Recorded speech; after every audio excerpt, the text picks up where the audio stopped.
I'm inside the book. One moment, I'll deal with this. Oh.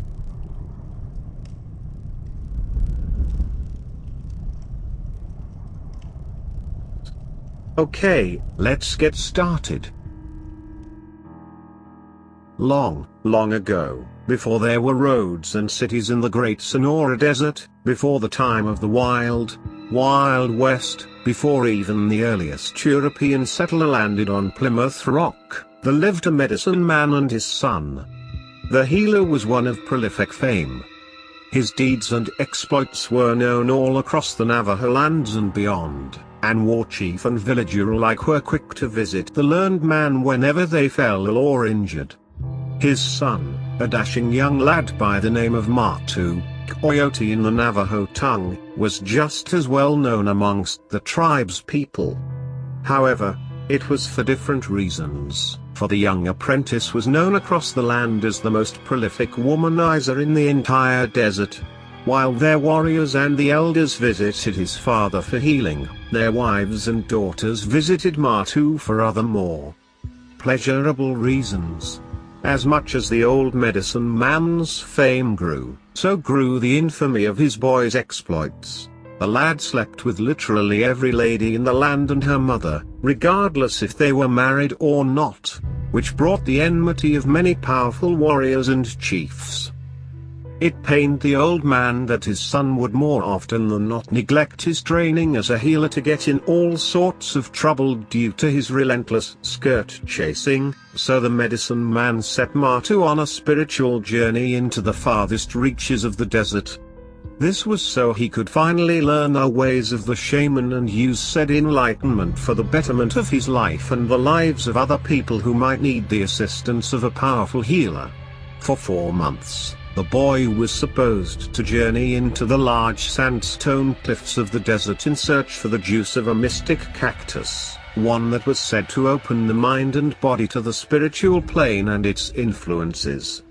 This would heighten the drinker's perception and awareness of the mysteries of life and death, a necessary skill for a proper Navajo healer.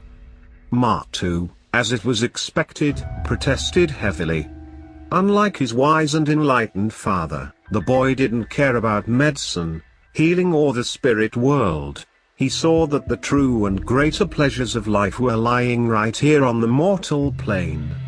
The old man made clear that his journey wasn't optional, though, and that if he kept his lecherous and irresponsible ways for much longer he might not be able to protect him against the ire of the angry chief or warrior, who had in the past only stayed their arrows and spears from his young, pretty boy's skin out of respect for the old medicine man. And so the lad departed into the great unknown, with only his weapons and his bravery, to face the trials and perils of the desert and emerge from the ordeal a new man. For days he walked, angry at the unwanted burden of this journey that his father had laid upon him, thinking of all the sweet maidens of all the many villages he had visited, and how he missed their comforting laugh and their soft skin against his chest. Yet here, in this desolate piece of arid land, all he found was sand, rattlesnakes, and tumbleweed, without a single hint of human life and habitation. He cursed his father for his ordeal, and the deeper he wandered into their long, wind-swept sands of the desert, the more he started to curse all the gods and spirits themselves for his accursed fate. For months he strode through the desert, struggling every day to find food and drink, feeding on horned lizards and other disgusting little crawlers for sustenance and drinking the rancid water of stagnating, nearly dry creeks once his flask gone empty. More than once he fell to his knees and wished for death. He begged for the deliverance of all of his pain and suffering when suddenly, after many days lost and alone, he finally found what he was looking for. The cactus, at first, looked small and unremarkable, but he recognized it nearly instantly as he gazed upon its singular pink flowers. This was just the peculiar plant his father had sent him on this living hell of a journey for. He wasted no time, Drawing out his bone knife, he made an incision on the cactus's soft but surprisingly resistant flesh and drew from it the sacred liquid, the manna of the gods, the liquid his people called the divine juice. He made haste to swallow the green substance, and after a few minutes, he was already able to feel its effects. His feet grew lighter and he felt as if he was floating thousands of kilometers up in the stratosphere. From up there, he saw his father's hut and the many villages that he visited in all his 25 years of life.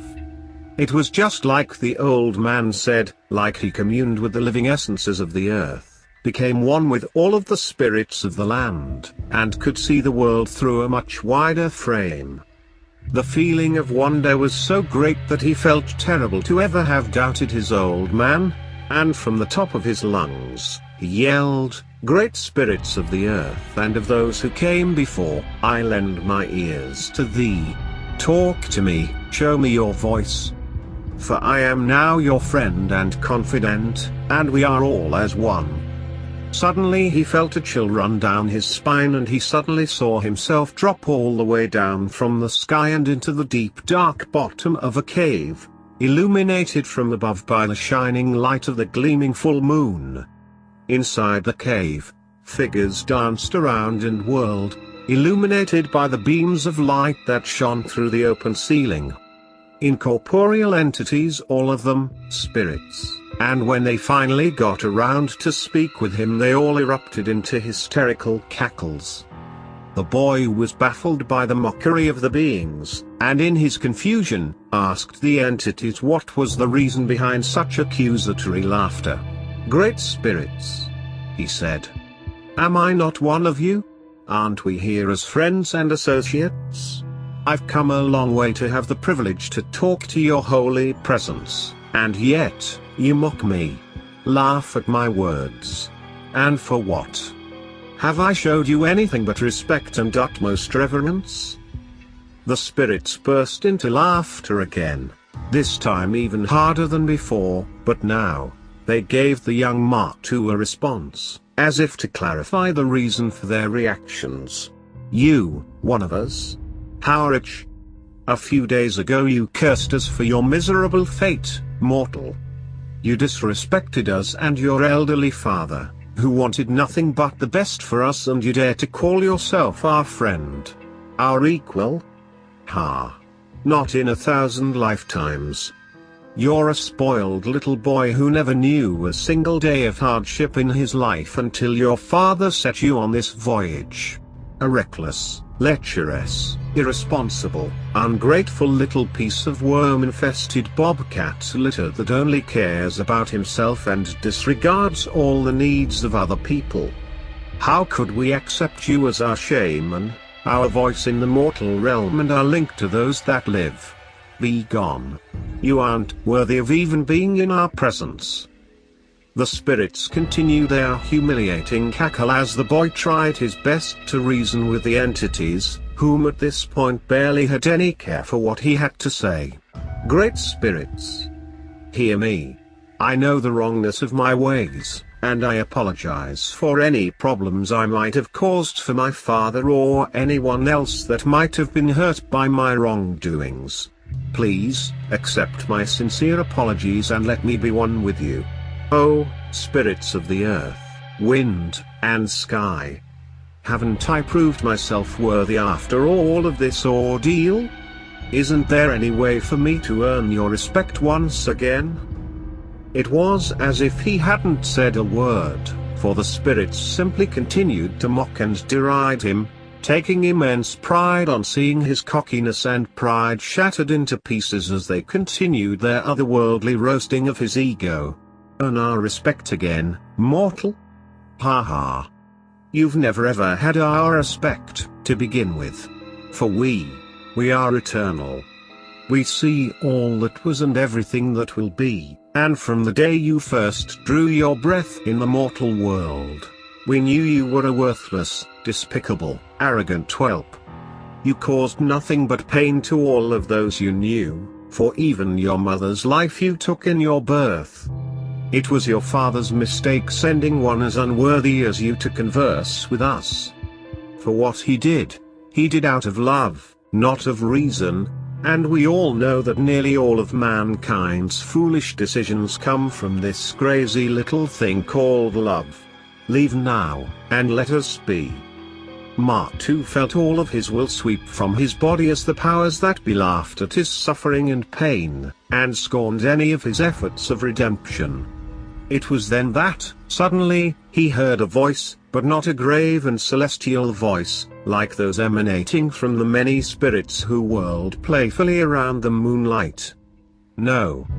This was a soft and inviting voice, the voice of a female, and he felt her words caress his ears as if every phrase was a passionate kiss. "Pay them no mind, my dear," said the female voice. "These spirits are old and bitter. They've spent way too many eons drifting around the fade without a single distraction to relieve them of their everlasting boredom, and now, they found on you a convenient vessel for their petty frustrations. As for me, I'm different from them, and baby, I'm all ears." The female voice was soothing, calming, and almost instantly brushed off all of Martu's frustration from his face. It was almost as he could see the woman whom this voice belonged to. In his mind, he imagined her as the most gorgeous lady a man could ever hope to behold, leagues ahead of any chieftain's daughter or dancing festival maiden he ever knew, and right now, he felt like he had her undivided attention on him. "Noble spirit," he spoke, "I came to honor my father's wish and become a medicine man. I want to heal the sick and tend to the wounded, to take care of my people and all of those that might need my talents." The enticing female spirit laughed, yet her laugh was different from that of her fellow higher beings. It had no scorn on its tone and felt so warm and happy that Martu suddenly realized he was laughing as well. "Tell me the truth, dear. Is this all you want in your life?" whispered the spirit into his ear as he felt the warm draft of air enter his auditory tube and brush softly against his eardrum. He opened his mouth to answer but suddenly felt a ghostly finger lay in his mouth. "Shush, dear," said the spirit. "Wouldn't want this rabble to hear us speaking, right? Come on, lay your head on the ground, wake up from your trance. Let the two of us speak privately." Martu felt two hands gently caress his upper body as they drew him closer to the unseen entity, and he gently closed his eyes as he felt his head rest upon the spirit's invisible lap. You see, Martu didn't pay much attention to his father's teachings, for if he did, he'd have known to decline the offer of that alluring voice, as, while there were noble and righteous spirits, there were also those whose favorite pastime is causing all sorts of mischief, and what our young apprentice ran into in the middle of that peyote-fueled trance was none other than the most dangerous of them. He woke up later that night as if only a few minutes had passed since he met the spirits on the cave during his dream session, something he or everyone would have thought impossible. Looking at him from above, gently stroking his long, raven black hair was the most beautiful maiden that he had ever had the hope to see, even more beautiful than the woman he imagined during the dream. He rose from her lap to meet her seductive gaze, her eyes like two stones of amber gazing right into the fires of his soul. Mesmerized by the gorgeous apparition in front of him, Martu stuttered, "Wah, wah, what's your name? Wow. Wow. My lady?" The lady ran her hands down his cheek and smiled. Natsidlozii. It was an odd name, as Natsidlozii means the Roadrunner bird in the Navajo language, but again, he was called Coyote, so who was he to argue on strange names? Even though confused, and absolutely hexed by her beauty, Martu regained some of his composure and found the courage within himself to ask, Where am I?"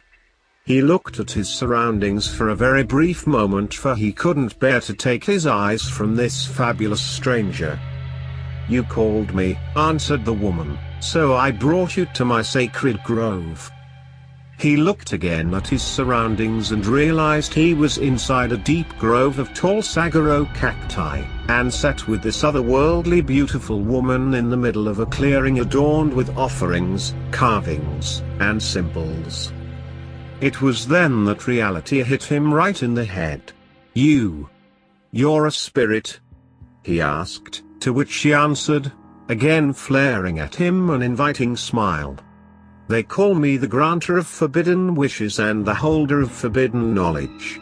For many eons, people of all sorts have come to my grove looking for whatever it is their heart desires, or whatever it is their minds strive to learn. Tell me, dear, what is it that you want most? What is it that you desire, deep, deep inside your heart?" Matu felt so entranced by the apparition that he almost said, "I only want you," but on an uncharacteristic bout of wisdom, restrained from saying that. He reminded himself that what lay in front of him was a spirit, not an actual woman, and the minds and thoughts of spirits are too alien for humans to even think about understanding. "I want all the knowledge to be a healer, to be able to cure myself and everyone in need, to gather all the knowledge that was passed by the spirits to my father and use it for the greater good. Can you grant me that wish, my most venerable spirit?" The lady lay her arms around his shoulders and smiled, edging her face closer and closer to his as if she were about to kiss him, and said, "Darling, I could do even more than that. Should you wish, I could make it so no force, be it material or spiritual, could ever hurt you. I'd make you able to cure and cause any sort of disease, as well as bestow upon you the gift of eternal life, beauty, and youth, so that you may have the pleasure of having all the women you meet falling right down at your feet. Would you want me to do that? I could do that and more." He smiled as wide as his mouth would let him. After all that pain, he would finally both accomplish the task set before him by his father and earn the knowledge and the healing gifts of the spirit world. More? What more? He asked enthusiastically. "You'll be able to change your form to that of your totem animal and hear the voices of nature like the wild animals do, forever link with the spirit world as an interloper and ambassador. Tell me, darling, do you want me to do this for you?" He didn't even hesitate in answering. "Yes. Yes. My dear and noble spirit. I accept the gift of your knowledge and power. Let me be the champion that I, and everyone, wants me to be," he exclaimed without hesitation. The truth is, even though he tried his hardest to sound selfless, Matu just wanted all that limitless power for himself.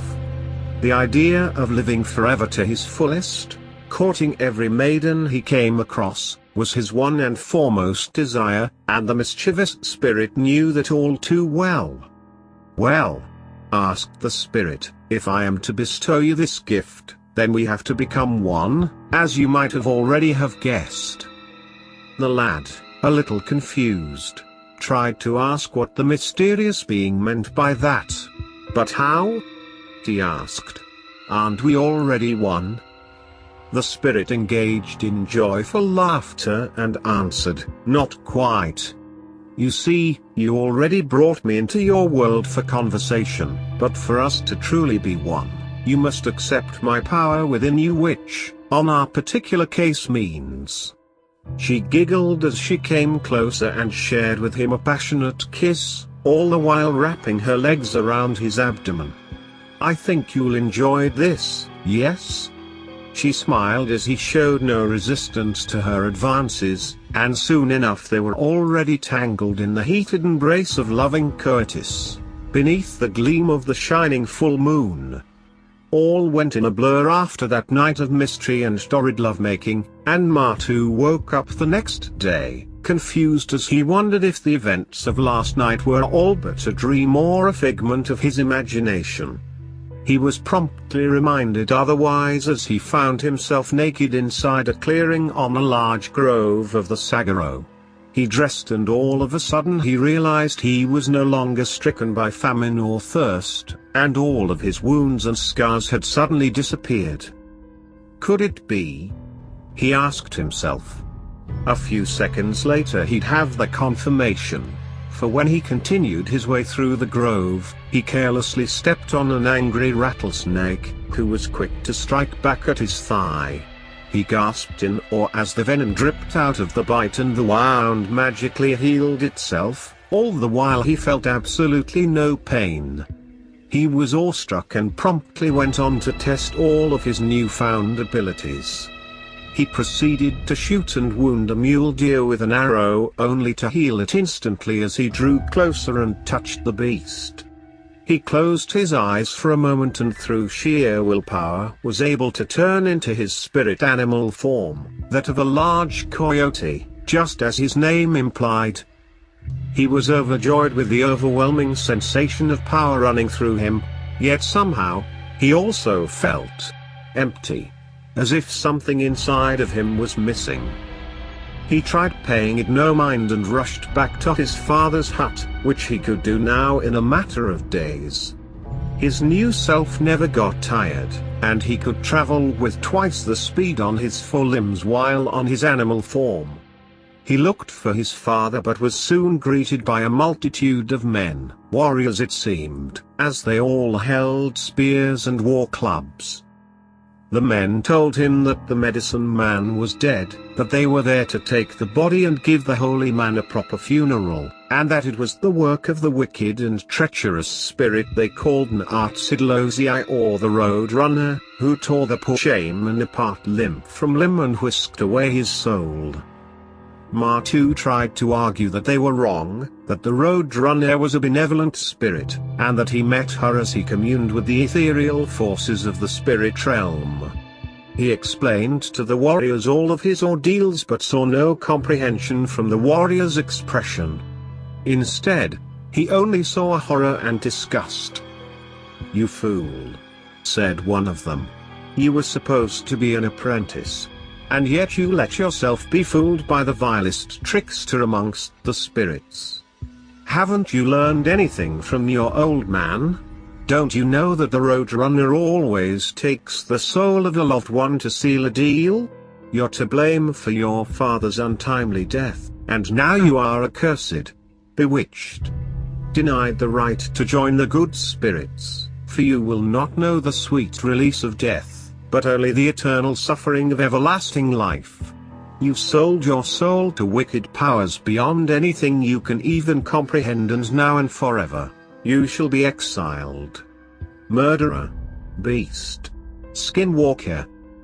He fled in shock as the warriors started lunging at him, throwing spears, arrows, and javelins in a fruitless attempt to hurt him, but it was hopeless, for he was now no longer human. He was a skinwalker, a soulless being fated to walk the earth forever without ever being allowed to join the spirit realm, all the while changing shapes between human and animal.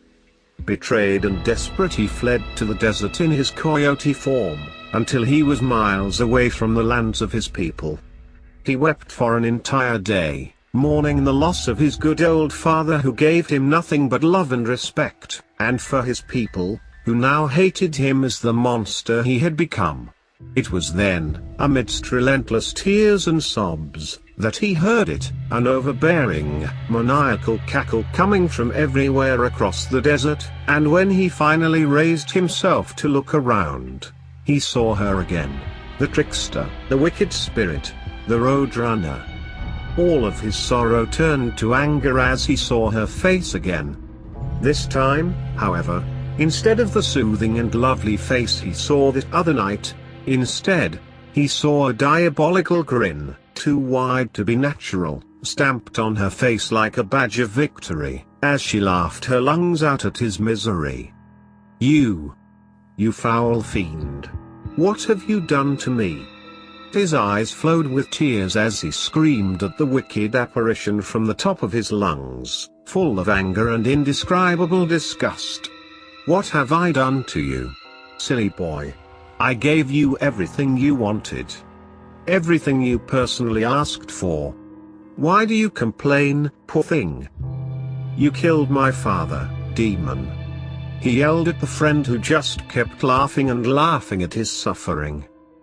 Oh, I killed your father? You must be mistaken, my dear. That wasn't me, that was you. You knew what it takes to seal a deal with me, and if you didn't. She paused for a cackle. Well, you should have known. After all, you're the son of a shaman, aren't you? Ha ha ha ha. The spirit kept cackling while the lad, now growling in anger, turned once again to his animal form, speaking with the irate, guttural voice of a wild dog, a coyote, just like his name. I didn't know it, but you did. Didn't you, demon? You were the one who tricked me into offering the old man for sacrifice. My own father. The Roadrunner's laughter got louder and louder, and hunching her shoulders she answered, well, tough being you. Ha ha. As she said that on her hysterical laughing tone, her entire body started to grotesquely morph into that of a bird, a Roadrunner, and she darted through the desert like no tomorrow. Matu promised himself he wouldn't let her get away with this, and he pursued her relentlessly for days, weeks, years, decades, centuries, and still today it is said that the endless chase keeps going on, and forever and ever the coyote chases the Roadrunner through the desert. Most of you must be asking, why am I telling you this old tale? Well, this old, forgotten story of the Navajo folklore was passed on through generations of shamans and apprentices, till one day an old medicine man told this tale to a white guy from Spokane, Washington. A white guy by the name of Chuck Jones.